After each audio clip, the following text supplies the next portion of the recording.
Hello students, आज हम कर रहे हैं remaining questions interference of light के। ठीक है, हमने last time question number 16 solve किया था। नेक्स्ट क्वेश्चन है हमारा क्वेश्चन नंबर 17। ठीक है, नेक्स्ट क्वेश्चन है हमारा question number 17। In young double slit experiment, the distance between center of adjacent fringes is 0.10 millimeter. If the distance of the screen from the slit is doubled, the distance between the slit is halved, and the wavelength of light changed from 6.4 into 10 to the power minus 7 meter to 4 into 10 to the power minus 7 meter. Then what is the new distance between the fringes? New distance हमें बताना है fringes के बीच की। ठीक है, तो यहाँ पे जो है हमें बताना है गिवन क्या है, बीटा वन। ठीक है, गिवन क्या है सबसे पहले देख लेते हैं। बीटा वन, बीटा वन की वैल्यू हमें कितनी दी है? 0.10 मिलीमीटर दिया है, 0.10 मिलीमीटर दिया है। ठीक है, और हमसे बोला है डी को क्या करना है, डी इज डबल्ड। डी को क्या करना है, डी को इन्होंने डबल करने के लिए बोला है। ठीक है, डी को डबल करने के लिए बोला है, और डी इज हाफ। डी को क्या करना है, डी को हाफ, आधा करना है ना। डी को क्या करना है, हाफ करना है। ये दो चीजें गिवन है, और लैम्डा वन लैम्डा टू भी गिवन है। लैम्डा वन हमें कितना गिवन है, 6.4। कितना गिवन है, 6.4 into 10 to power minus 7 metre. और लैम्डा टू हमें भी गिवन है, लैम्डा टू भी हमें गिवन है, कितना है 4.0। कितना है 4.0 into 10 to power minus 7 metre. ठीक है, ये हमें लैम्डा वन और लैम्डा टू की वैल्यू दी गई है। ठीक है, और यहाँ पे अगर हम पहले सबसे पहले बीटा वन का अगर फॉर्मूला लिखेंगे तो क्या लिखेंगे, डी लैम्डा बाय डी, यही तो होगा। अब बीटा टू जो निकालेंगे तो इसमें डिस्टेंस को डबल करने के लिए बोला, तो ये हो गया 2d। यहाँ पे लैम्डा वन कर लेते हैं, यहाँ पे वेवलेंथ दूसरी लैम्डा टू यूज करेंगे, और इस डी को हाफ करने के लिए बोला तो ये d बाई 2 हो जाएगा। अब ये 2 क्या होगा, ऊपर चला जाएगा, यानी ये हो गया b2 equals to 4d lambda by d, 4d lambda two upon d हो गया। अगेन हम क्या करने वाले हैं, बीटा वन को बीटा टू से डिवाइड करेंगे, तो हो गया beta one upon beta two equals to, देखो डी लैम्डा वन, ये पॉजिटिव रहेगा, d lambda one upon d. देखो ये डिवीजन में जब आएगी तो ये रिफ्रैक्शन रेसिप्रोकल हो जाती है, इनटू ये डी ऊपर चला गया, डी ऊपर हुआ, अपॉन ये टर्म नीचे आ गया, 4d लैम्डा टू हो गया। अब देखो यहाँ से डी कैंसिल, और ये डी से ये डी कैंसिल, हमारे पास क्या सिंपली रिलेशन आया, beta one upon beta two equals to lambda one upon lambda two हो गया। हमें कैलकुलेट क्या करना था, हमें कैलकुलेट करना है बीटा टू को। तो यहाँ से अगर हम बीटा टू देखें तो beta two equals to beta one into lambda two, beta one into lambda two upon ये लैम्डा वन नीचे आ जाएगा। ठीक है, ये वैल्यू आई, अब वैल्यू रख दो, फटाफट सॉल्व कर लो। बीटा वन की वैल्यू दी है 0.10, यानी 0.10 into 10 to power minus 3 into lambda two की वैल्यू कितनी है 4.0 into 10 to power minus 7 upon lambda one की वैल्यू कितनी है 6.4 इंटू 10 टू पावर माइनस 7। ठीक है, इसको हमें क्या करना है, सिंपली सॉल्व करना है। ठीक है, तो क्या आ जाएगा, इसका आंसर हमारा आ जाएगा कैसे सॉल्व होगा, 6.4, वैल्यू चेक कर लो एक बार, 6.4 इंटू 4.0, और बीटा वन दिया है 0.10 मिलीमीटर। ठीक है, और कुछ मिस हो गया, यस मैं कह रहा हूँ कुछ इसमें मिस हो रहा है, यहाँ पे 4 लैम्डा टू था, तो लैम्डा टू की वैल्यू यहाँ पे थी, तो इंटू यहाँ पे क्या आ जाएगा, यहाँ 4 आ जाएगा। अब कैलकुलेट कर लेते हैं, 10 to power minus 7, 10 to power minus 7 cancel हो गया, और 4 जा कितना हो गया 16 हो गया, तो 4 जा कितना हो गया 16 हो गया, इंटू है ना, और ये कितना बचा, देखो ये 0.1 है, और यहाँ पे 10 टू पावर माइनस 3 है, तो कितना हो जाएगा 16, और इसको सब सॉल्व करेंगे तो कितना आ जाएगा 0.10 इंटू 10, इसको ऐसे लिखा रहता है 0.1 ही कर लेते हैं। ठीक है, इंटू कितना हो गया 10 टू पावर माइनस 3 हो गया, अपॉन यहाँ पे कितना है 6.4, देखो 16 से इसको मल्टीप्लाई करेंगे तो ये आ जाएगा 1.6 अपॉन 6.4 इंटू कितना हो गया 10 टू पावर माइनस 3, पूरा रिड्यूस हो गया 4 टाइम्स, कितना हो गया ये हमारा आ गया 1/4 into 10 to power minus 3 metre. तो ऊपर स्पेस नहीं है, ऊपर लिख रहा हूँ, तो 1/4 को डिवाइड करेंगे तो ये आ जाएगा 0.4 2 8 4 5 20, 0.25 इंटू 10 टू पावर -3 मीटर, ठीक है, ये आंसर आया है, ठीक है। अब सिंपली 10 टू पावर -3 है तो इसकी मीनिंग क्या होगी, 0.25 मिलीमीटर। फाइनली यहाँ पे जो बीटा 2 हो जाएगा वो 0.25 मिलीमीटर, ये हो गया मीटर, ठीक है। बुक में क्या करते हैं, ये डायरेक्ट रिलेशन दे देते हैं, ठीक है। अगर डायरेक्ट रिलेशन देना है तो ये बता रहा है यहाँ पे मैंने कि कैसे ये रिलेशन आया हुआ है, ठीक है। फिर सिंपली वैल्यू रख के हमने इसको कैलकुलेट कर दिया है, ठीक है। ये हमारा था क्वेश्चन नंबर 17।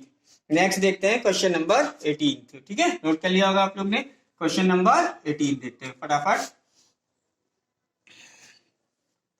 तो क्वेश्चन नंबर हमारा जो है, नेक्स्ट क्वेश्चन है हमारा क्वेश्चन नंबर 18, ठीक है। क्वेश्चन रीड करता हूँ। क्वेश्चन रीड दिया, in Young double slit experiment the slits are 1.5 millimeter apart and the screen is 1 meter placed away from the slit. When the slits are illuminated by monochromatic light, the width of 10 fringes on the screen is measured as 3.93 millimeter. Find the wavelength of light used. What will be the width of 10 fringes when the screen is placed 1.5 meter away from the slit and same light is used? देखो यहाँ पे सबसे पहले जो हमें width दी है, पहले d कितना दिया है उसको नोट कर दें। d कितना दिया है, d दिया है 1.5 मिलीमीटर, कितना हो गया 1.5 इंटू 10 टू पावर -3 मीटर हो गया, d दिया है। और कैपिटल डी की वैल्यू कितनी दी है, 1 मीटर दी है, कैपिटल डी की वैल्यू 1 मीटर दी है। देखो यहाँ पे हमें विद दी है कितनी, with of 10 fringes, with of 10 fringes, 10 fringes की विद दी है, कितनी दी है 3.93 मिलीमीटर, 3.93 मिलीमीटर। यहां से हम कैलकुलेट कर लेंगे, क्या हो गया विद ऑफ 1 फ्रिंज, क्या निकालेंगे, विद ऑफ 1 फ्रिंज निकालेंगे तो 3.93 डिवाइडेड बाय 10 मिलीमीटर, ये आ गया 0.393 मिलीमीटर। यहाँ से विद आ गई हमारे पास, यानी हमें यहाँ पे क्या मिल गया है, बीटा मिल गया है 0.393 मिलीमीटर, ठीक है। इसको कन्वर्ट कर लो, 0.393 इंटू 10 टू पावर -3 मीटर, ठीक है। यहाँ पे वेवलेंथ हमें निकालनी है, इसमें क्या निकालना है, इसकी वेवलेंथ निकालनी है। तो बीटा का फॉर्मूला यूज करते हैं, beta equals to d lambda upon D.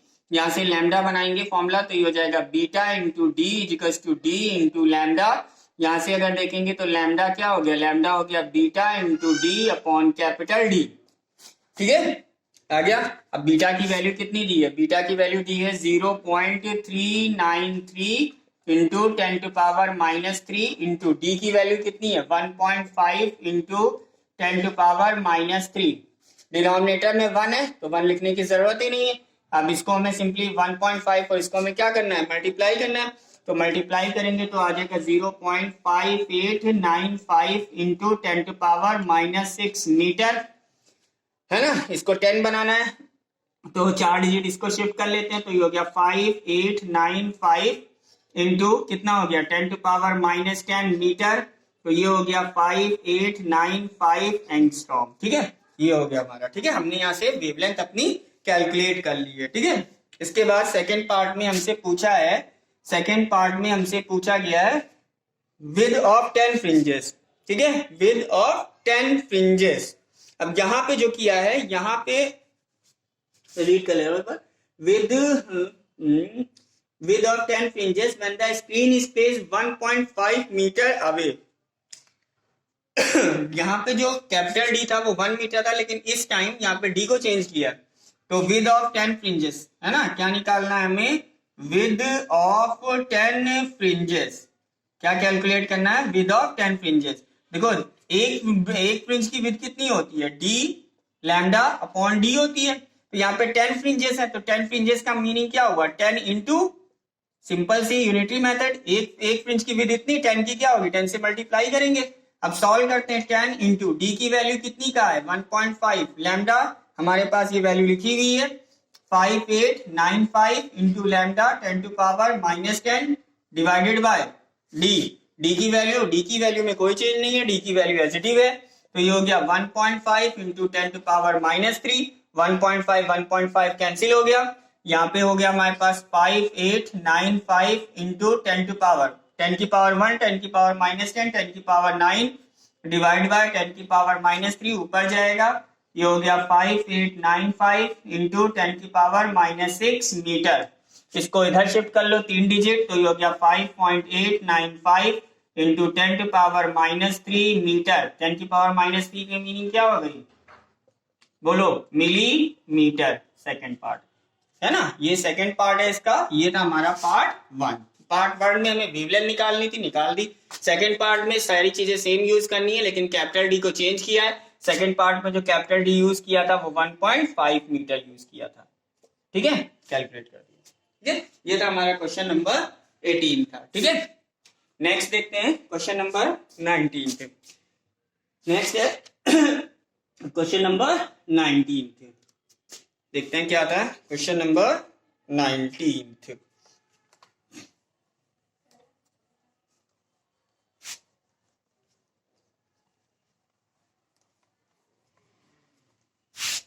Question number 19 read कर रहा हूं। गिवन है हमें, in an experiment with sodium light 5890 angstrom, an interference pattern is obtained in which 20 equally spaced fringe occupy 2.30 centimeter on the screen. On replacing sodium light with another monochromatic source, 30 fringes occupy 2.80 centimeter on the screen. Find the wavelength of light from the second source. ठीक है, तो यहाँ पे 2 sources दिए हैं, तो हम क्या करने वाले हैं, सबसे पहले फ्रिंज विड्थ निकाल लेते हैं। यहाँ पे 20 फ्रिंजेस की विड्थ दी है, तो हम एक फ्रिंज की विड्थ निकालेंगे। फ्रिंज विड्थ क्या निकाल रहे हैं, फ्रिंज विड्थ, जो कि पहला हमारा है β1। देखो कितना दिया है, 2.30 सेंटीमीटर दिया है, तो ये हो गया 2.30 डिवाइडेड बाय कितनी फ्रिंजेस बनी है, 20 बनी है ना, कितनी बनी है 20 बनी है, तो ये हो गया 20। ठीक है, ऐसे ही रहने देते हैं, क्योंकि अभी हमें इसको डिवीजन में रखना पड़ेगा। यहाँ पे कोई कन्वर्जन की नीड नहीं है, अभी बताऊंगा क्यों। या इसी तरह से हम यहाँ पे इसको सॉल्व कर लेते हैं। यहाँ दिया है फ्रिंज विड्थ, क्या दिया है, फ्रिंज विड्थ β2, जो दूसरा सोर्स है उसको यूज करते हैं। ये दिया है 2.80 डिवाइडेड बाय कितना है, 30 है ना, ये भी सेंटीमीटर में। देखो एक रिलेशन आएगा यहाँ से, ये हो जाएगा β1 अपॉन β2 इजिकल्स टू λ1 अपॉन क्या हो जाएगा, λ2 हो जाएगा। यहाँ से अगर हमें λ2 को कैलकुलेट करना है तो क्या आ जाएगा, λ2 इंटू β1 इजिकल्स टू β2 इंटू λ1। तो λ2 इजिकल्स टू कितना हो गया, β2 इंटू λ1 अपॉन कितना हो गया, ये β1 हो गया। ठीक है, ये चीज आ चुकी है। अब फटाफट यहाँ से वैल्यू रख दो, λ2 मिल जाएगा। β2 हमारे पास कितना है, β2 है 2.80 डिवाइडेड बाय 30। देखो β1 वाली वैल्यू से जो डिवाइड करेंगे तो ये रेसिप्रोकल हो जाएगी, इंटू 20 अपॉन 2 पॉइंट कितना हो गया 30 है ना, इंटू λ1 की वैल्यू क्या दी है, λ1 की वैल्यू जो दी है 5890 दी है। तो यहाँ पे लिख देता हूँ, λ1 जो दिया था हमें दिया था 5890 एंगस्ट्रॉम, वही चीज है। तो 5890 इंटू 10 टू पावर -10 मीटर, तो ये हो जाएगा 5890 इंटू 10 टू पावर -10। अब कुछ नहीं है, सिर्फ इसको हमें पूरा कैलकुलेटर से सॉल्व करना है, सिर्फ इसको कैलकुलेशन है, nothing to do in this question. ठीक है, तो मैं डायरेक्ट आंसर लिख दे रहा हूं, आप लोग इसको कैलकुलेटर से सॉल्व कर लेना। इसका जो फाइनल जो आंसर आएगा, इसका जो कर दूं, चलो कर ही देता हूं। देखो यहाँ से पॉइंट हटेगा, यहाँ से पॉइंट हटेगा, ये 0 से ये 0 कैंसिल हो गया, 28 2 जा कितना हो गया 56 अपॉन 23 3 जा कितना हो गया 23 3 जा कितना हो गया 69 इंटू सेम वैल्यू 5890 हो गया। ठीक है, आप फर्दर देखो 56 को इससे जब हम मल्टीप्लाई करेंगे तो ये आ जाएगा, ये आएगा हमारा, मेरे पास डेटा सॉल्व है इसलिए 329, और ये कितना हो गया 840 अपॉन यहाँ पे आएगा 69। ठीक है, तो फर्दर इसको डिवाइड करोगे तो जो आंसर मिल जाएगा वो मिल जाएगा 4780 एंगस्ट्रॉम। ठीक है, कितना मिल जाएगा 4080 एंगस्ट्रॉम। वाई, क्योंकि यहाँ पे 10 टू पावर -10 था, तो हर जगह आ रहा है 10 टू पावर -10 है ना, तो 10 टू पावर -10 की मीनिंग एंगस्ट्रॉम ही होती है, तो 4780 एंगस्ट्रॉम हो जाएगा। ठीक है, देखो इसकी जब कैलकुलेशन करोगे तो कैलकुलेटर से जब करोगे तो हो सकता है पॉइंट या 1-2 डिजिट का फर्क आएगा, लेकिन इससे कुछ नहीं, क्योंकि बहुत बड़ी वैल्यू आएगी तो राउंड ऑफ करके हम जब इसको कैलकुलेट करेंगे तो थोड़ा बहुत वेरिएशंस आ सकता है, लेकिन वो चलता है। ठीक है, आंसर जो इसका आएगा 4780 आएगा। ये था हमारा क्वेश्चन नंबर 19। ठीक है, नेक्स्ट देखते हैं क्वेश्चन नंबर 20। ठीक है, नेक्स्ट है हमारा question number 20th. Question number 20th. तो क्वेश्चन नंबर 20th है, दिया है, हाँ, a double slit is illuminated by sodium light. Lambda 5893 angstrom is in the double slit. The distance between two slits is 0.050. The interference pattern is obtained on a screen placed at a distance of 1 meter. Calculate the distance between fifth bright fringe on one side of the central fringe and the fifth bright fringe on the other side. देखो यहाँ पे एक चीज देखना, यहाँ पे बोला है डिस्टेंस बतानी है fifth bright fringe. Suppose fifth bright fringe एक साइड इस साइड बोला है, यहाँ पे x5, और फिर उन्होंने कहा कि दूसरी जो ब्राइट फ्रिंज है वो अदर साइड है, इस तरफ है, ये बोला हुआ है. ठीक है, क्या बोला हुआ है? Fifth bright fringe on one side and fifth bright fringe on other side. अगर कोई इसके यहां से लेके यहां तक की डिस्टेंस पूछ ले तो क्या होगा? डेफिनेटली ये क्या होगा? x5 प्लस x5 होगा, है ना? अपोजिट साइड है ना, इधर की डिस्टेंस और इधर की डिस्टेंस. अब इन दोनों के बीच की डिस्टेंस निकाला तो यहां से यहां तक की वैल्यू हमें प्लस करना होगा, है ना? तो डिस्टेंस जो आएगी इसकी x5 प्लस x5 आएगी. ठीक है, अब क्वेश्चन पे आते हैं. स्मॉल डी कितना दिया है? 0.050. क्या दिया हुआ है? ये सेंटीमीटर दिया हुआ है. और कैपिटल डी की वैल्यू कितनी दी है? 1 मीटर दी है. कैलकुलेट डी, कैपिटल डी की वैल्यू 1 मीटर दी गई है. और लैम्डा कितना गिवन है? लैम्डा इसका गिवन है 5893. कितना गिवन है? 5893 एंगस्ट्रॉम गिवन है. ये हो गया. तो यहाँ पे पहले हम x5 कैलकुलेट कर लेते हैं. तो ये हो जाएगा x5 5 into d lambda upon d, value 5, d की वैल्यू है 1 इंटू लैम्डा की वैल्यू है 5893 into 10 to power -10 upon d की वैल्यू कितनी है? 0.050. ठीक है, अब इसको हमें क्या करना है? सिंपली कैलकुलेट करना है. तो डी की वैल्यू सेंटीमीटर में है तो ये 10 टू पावर -2 है ना, मीटर हो जाएगा. यहाँ से ये क्या हो गया? मीटर हो गया. तो इंटू कितना हो गया? 10 टू पावर -2 मीटर हो गया. 5 से इसको मल्टीप्लाई कर लेंगे, 5 से इसका मल्टीप्लीकेशन करेंगे तो आएगा 29465, ये आ जाएगा 10 टू पावर -10. यहाँ पे 2 डिजिट इसको शिफ्ट कर लो तो 5.0 इंटू 10 टू पावर -4 हो गया. ठीक है, कितना हो गया? -4. अब इस टर्म को 5 से डिवाइड कर लो. तो जब हम इसको 5 से डिवाइड करेंगे तो ये आ जाएगा 5893. कितना आ जाएगा डिवीजन से? 5893 इंटू 10 टू पावर, ये 4 ऊपर जाके -6 हो गया. ठीक है, अब 1 2 3 डिजिट शिफ्ट कर लेते हैं तो ये हो गया 589 इंटू 10 टू पावर -3 मीटर. चाहो तो इसको राउंड ऑफ करके लिख लो. तो 5 पॉइंट कितना हो गया? 8 था, 9 हो गया into 10 to power -3 metre, meaning 5.9 millimetre. ठीक है, ये क्या आया? x5 आया. अब डिस्टेंस बतानी है, मैंने बताया भाई इधर भी x5 है इधर भी x5 है. तो जब इस साइड हमारी कितनी आ रही है? 5.9 मिलीमीटर, तो इस साइड भी हमारे पास कितनी हुई? 5.9 मिलीमीटर. अब दोनों को क्या कर देंगे? प्लस कर देंगे. तो डिस्टेंस कितनी हो गई इसकी? डिस्टेंस जो हो गई वो गई 5.9 प्लस 5.9, 9 9 18, 5 5 10, 11.8 मिलीमीटर. डन. दोनों साइड, अपोजिट साइड पूछा था ना, अपोजिट साइड का अगर डिस्टेंस पूछा जाएगा तो फिर हमें प्लस करना होगा ना. अगर यही चीज क्वेश्चन अगर सेम साइड पूछा होता तो यहाँ पे बॉक्स में लिख दे रहा हूं, यहाँ पे अगर सेम साइड है तो हमें माइनस करना है. अगर अपोजिट साइड है तो डिस्टेंस को हमें क्या करना है? प्लस करना है. ठीक है,